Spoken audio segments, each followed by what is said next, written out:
whatever the case is. He called me back right after, which I wasn't. No, he called me back again. I was still on the meeting. I'm wondering, like, why is Kodak calling me early in the morning? Then he calls me again. I was off, and we talked. So really, which is so funny, and this is why, like, this is one of the things I was even saying to Meek is like, yo, if Meek and me talk as men, and like if we had communicated as men, like our issues would never get to the point that they did, where we have to have somebody on the phone doing some big squashing. You get me? Because you would realize on both sides, like, number one, like, Kodak don't hate me. Number two, I don't dislike or have anything against him. And if anything, we identify and understand each family. That man Akademiks put himself in a scenario, in a situation where it kind of took him a little bit by surprise in what he was into. It basically, he spoke on the situation with Kodak Black, and Kodak Black didn't like it. Kodak Black said something, but before Kodak Black said something, he kind of, he did phone calls and Ak didn't pick up, but Ak had an excuse for that. I mean, I ain't nobody's lawyer. I'm about to let you listen to the Ak and what he had to say about him and Kodak's little fallout, and we'll get to it from that. You dig what I'm saying? But in the meantime, I need y'all to hit that like button, hit that notification bell, and come rock out with Ismokehiphop Live. Salute, gang.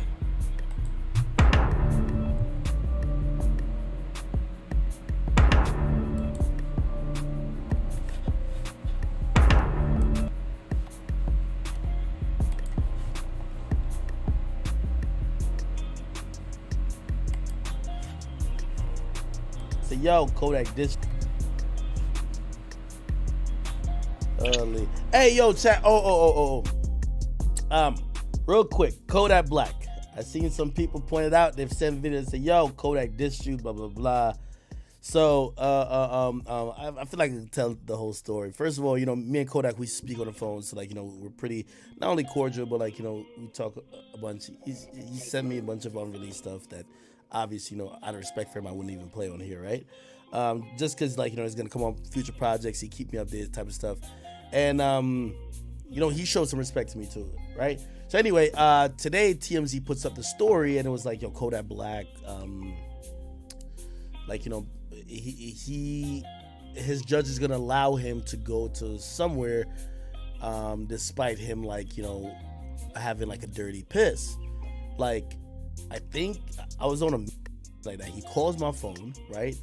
And it's one of those things where, it's kind of like, I think in the moment where he just wanted to be like, damn, Ak, why'd you post that, right? Which, by the way, I'm going to give you the whole thing of why he was asking, because, being friends with rappers, you never want them to start policing your platform in terms of don't post nothing, like, whatever. Like, don't post nothing, like, negative about me or whatever, because, like, listen, bruh, I'm not your PR, I'm the media. Now, of course, like, if we're cool, you always get to get your side and you respond, and like, it's gonna benefit you if you could play the game as well in terms of, being able to quote unquote respond or help whatever narrative you're hoping to achieve. Anyway, he was upset, so I think he went on live. He was like, damn, man, this thing ain't answering his phone, blah blah, man, yo, man, fuck this thing, blah blah blah, whatever the case is. He called me back right after, which I wasn't. No, he called me back again. I was still on the meeting. I'm wondering, like, why is Kodak calling me early in the morning? Then he calls me again. I was off, and we talked. So really, which is so funny, and this is why, like, this is one of the things I was even saying to Meek is like, yo, if Meek and me talk as men, and like if we had communicated as men, like our issues would never get to the point that they did, where we have to have somebody on the phone doing some big squashing. You get me? Because you would realize on both sides, like, number one, like, Kodak don't hate me. Number two, I don't dislike or have anything against him. And if anything, we identify and understand each other at a different level. So I'll tell you the conversation. So Kodak called and be like, yo, damn, Ak. He said, Ak, why would you even post that shit? Like, yo, TMZ reported blah blah. And he's like, yo, remember I told you that shit was, I told you about that shit already. That shit is old. Like, I wasn't even really trying to get that shit to come out like that. Like, you know what I mean? And I was like, yo, Kodak, I don't know if you remember, like, you actually just said it on the interview. And he was like, wait. Oh, yeah. But even then, he was like, oh, shit, I know. He's like, yeah. I said on the interview, but he was like, yo, they're just trying to, it was like TMZ just trying to rehash some old shit.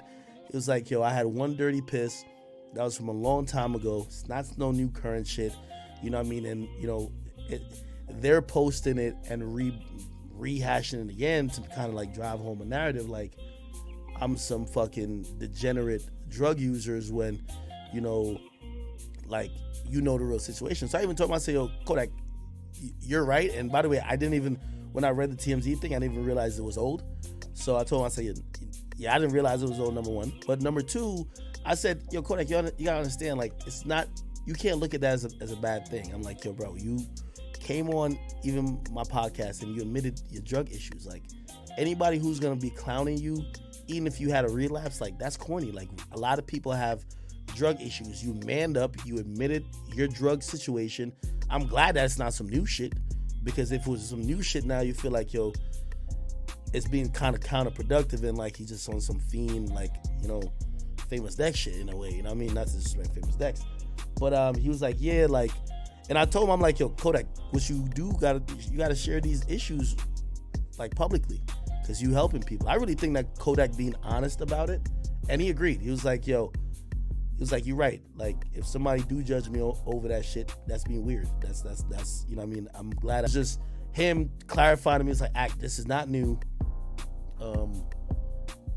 They're just trying to rehash it because Rolling Loud is coming up this week. So Rolling Loud's coming up this week, so they ran the same story twice. And I think he was a little bit embarrassed by the fact that people were kind of reading about drug shit with him, not realizing, number one, he admitted it before. Number two, I just don't think that is something you should be clowning Kodak Black about when he's admitted it and he's saying he's trying to get help. It's different than other rappers. Yes, it's different than other rappers who will sit and lie to you and be like, oh, I don't got no problem with drugs. Like, what are you talking about? Like, you know what I mean? Like, it took a while for Famous Dex, no disrespect to him, to get into rehab. Because at first, when people say, hey, I don't think something's going on there, like, yo, we should get him help. Remember, I said a couple times, I'm like, yo, I'm not interested in Famous Dex music. I want Famous Dex to get help. Famous Dex used to, like, lash out at me, like, fuck Ack, you know what I mean, blah, blah. But when he got sent to rehab, you know, and people were like, damn, shit. Maybe he wasn't, you know, we can say whatever about Ack, but at least he was trying to say the right thing. So to see that Kodak has admitted to, you know, having some substance abuse problems and he's trying to get help, man, me being someone who, you know, I'm in the position where I could communicate with him, I want to salute him, number one. You know, I want to salute his progress, because for him, you know, and you got to realize, this is somebody who's going through rehab. For me, like, he was definitely just, he was like, Act, this shit is not new. And, you know, obviously he's trying to go through his phase of sobriety. So, like, I don't know if anyone's ever been to rehab, AA meetings, or any type of means to cope with any type of addiction. Those people who usually go through that, they celebrate every day they're clean. So for him, it was a little bit triggering of, you know, like, people thinking that he's back dirty or back on some shit when he's still being clean. So, you know, for whatever he said about me, you know what I mean? Of course, the blogs that don't like me, they're gonna run that. But listen, it's all love. Me and Kodak, we talked. You know, that's my guy. You know what I mean? And again, the bigger picture here ain't about me and him, right or wrong, or who said what and who said this. I thought it was brave that he shared his issues with the world. I thought it's brave that, yo, he checked himself in a rehab. I thought it was brave that, you know, he's trying to battle it while people are going to look at every little thing he does and trying to either say he's back on some shit or trying to, like, ridicule it. You know what I mean? I think that was brave. So, salute to Kodak Black. And, you know, there's certain times where, like, your ego got to chill. Because you know me, when rappers say something, I be taking like, they shit on Kodak Black for literally trying to be off drugs while other rappers promote literally being cursed and also admitting it. Yeah, so many rappers who just deny. True. There's so much rappers who just denied and lie. You know what I mean? Like, They either just do it in hiding, but you could see it affect them. You see when they show up to interviews. You see when they do other things. That motherfucker like has admitted it.